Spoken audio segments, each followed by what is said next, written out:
back to the channel. So today is going to be that awaited video that I mentioned in my last video, and if you haven't watched it, I will link an iCard right here so you can go back and watch it. But I'm getting ready to do that DIY wall art that I was talking about. If you're new and you're just coming in, by the way, if you are new, you might want to consider subscribing because we're trying to get on the roll here. Off topic. Anyway, so trying to do a DIY for this back wall here. Is just an open wall that I have in my living room, and I'm really trying to like make this house look more of our home, like it feels like home, but it needs to start looking like home. So putting a lot more of our personality traits in it other than furniture.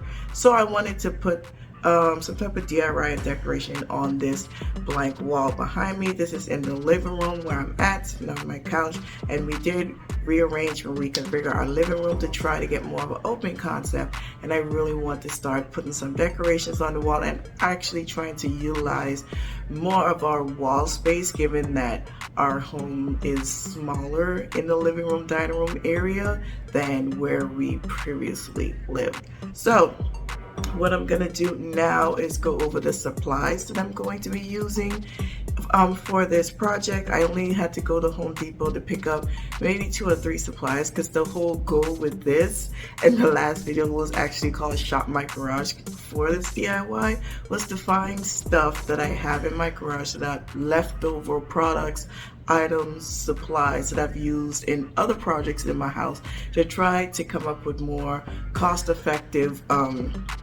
DIY projects that I could do instead of buying things over and over. And in the long term with this, we'll hopefully be able to start some organization in the garage, because we're kind of filtering through what we have so that it's a better organization system. So I went to Home Depot, and the 2 supplies that I picked up at Home Depot honestly are these 2.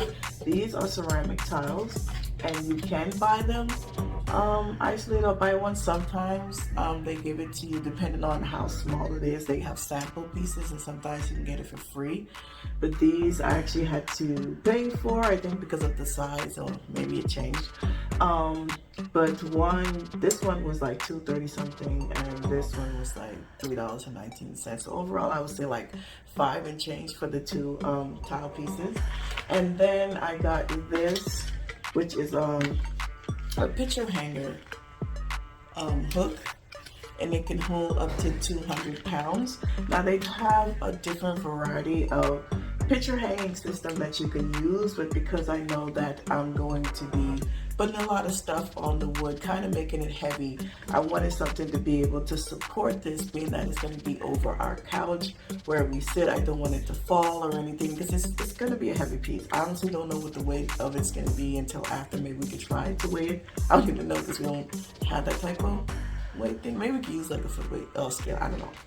But this holds up to 200 pounds, and I don't think with the size of it, it's going to go past 200. They do have like one that goes up to 40 pounds, 50 pounds, 100 pounds. But like I said, I wanted to be safe with it, so I went with the 200 pounds. And you can see in the picture right here, this is something that one piece you attach to the back of the picture. And what we are doing is a wall art. So we can attach one part behind the wall art, and then the next one is attached to the wall, and you kind of just hook this on top of it, and then it provides support system for whatever weighted frame that you're putting on the wall.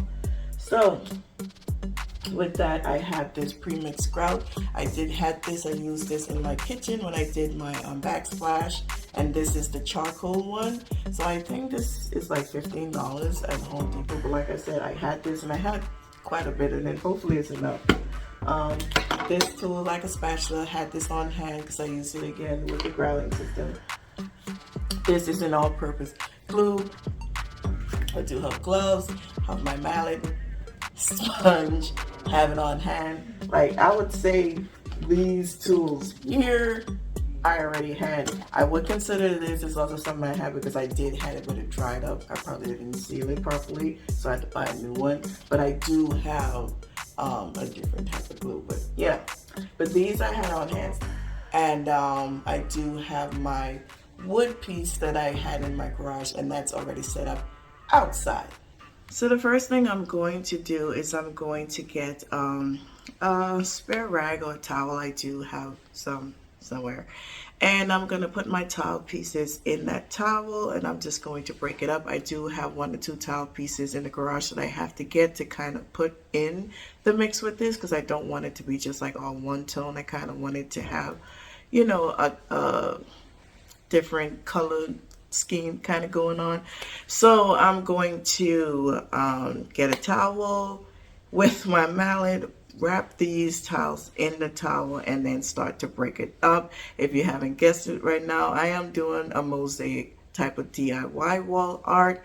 I don't want it to be over exaggerated, not doing you know, over the top pattern or anything. Honestly, I'm just going with it with whatever pattern I can get from however the tiles are broken. That's what I'm gonna go with. Gonna grout that, let that dry, and then mount that and try to create a wall art type of scenery going on my back wall. So I'm just gonna show a quick DIY, and this is still affordable. And at the end of the video, I'm gonna go over the list of how much the supplies cost for me to create this with what I have.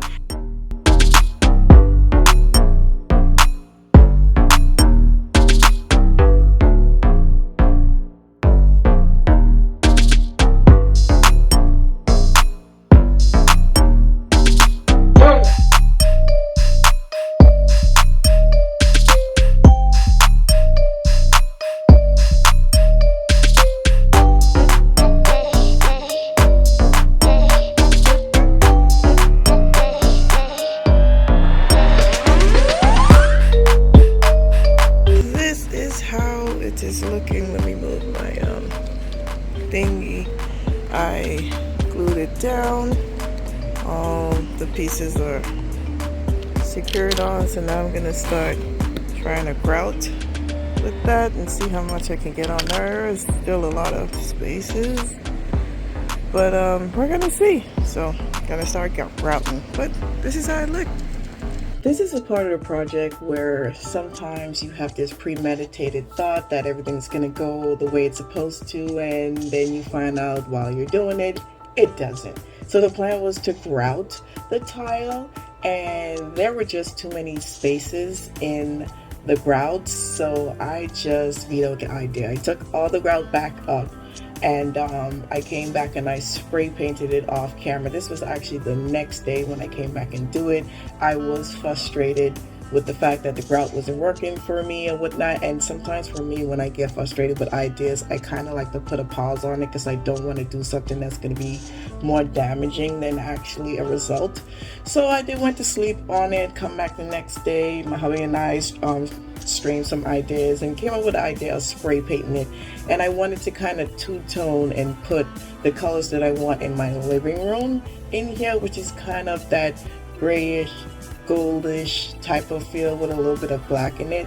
So I just spray paint with different patterns, different pressurized spray paint. Some areas were heavier, lighter. I did do kind of a brush spray painting with it. Like I said, it was no method to it. I was just going with what I was going with. It was a little windy this day, and it kind of helped in a way to kind of not cover a lot of areas. But that's honestly what I end up doing, and this is just to prove a point that sometimes projects, they just don't go the way that they should. And one thing that I've learned through doing a lot of DIY projects is sometimes a mistake really isn't a mistake, but you could turn it around and make it art. Even your mistakes can be art. So even though I had grout on the tiles and I removed them, there are certain part in the photo frame where you can see the photo artwork, actually the artwork, that you can see where the grout was, and it just made it look a little more texture, and it looked like it had depth in that corner. So it actually played out to be a good thing.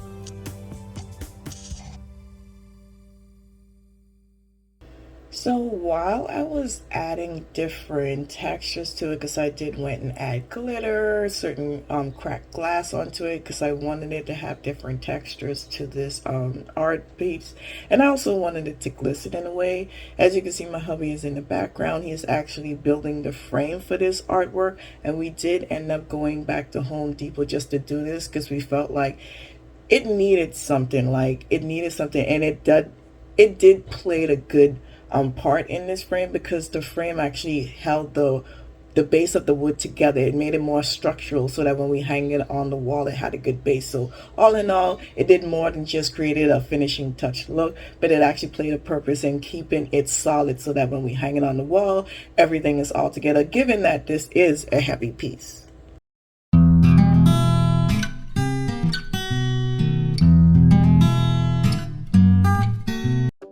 So starting on the third day of this project, because project does take time, I did wanted to add some more of the yellow tone glitter to it. So I did found this one from Dollar Tree, and it is indeed a bright yellow tone gold.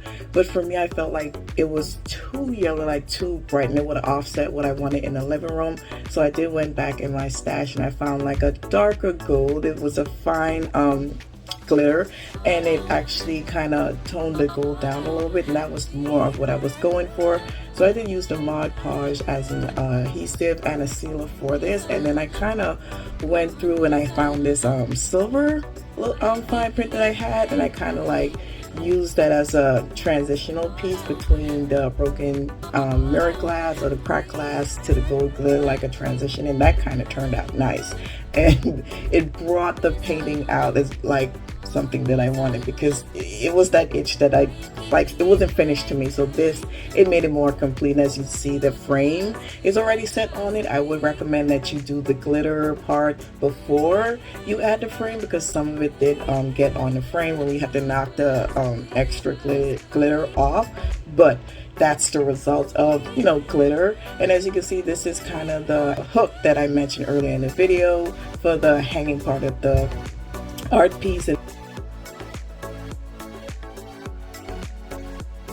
So all in all, for me, this project cost me like $40, and a good portion of the budget went towards the frame for the art piece, which was about 20 bucks, because wood did went up in price. And then the other portion went to that hanging picture support frame, and that was like $18 from Home Depot, and that's where most of the budget went to.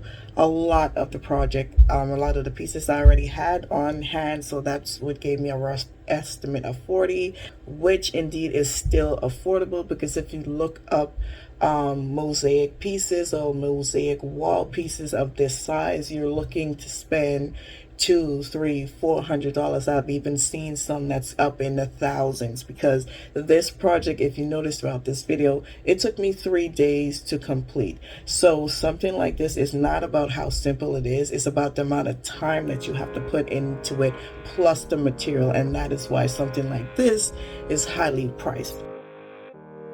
Anyway, guys, just to put this out there, if you want to create something, just shop the things in your home and see what you can create with that before you go and spend your coin. So that is going to be it for today's video, you guys. I hope you enjoyed it, and I will see you guys in the next one. Bye.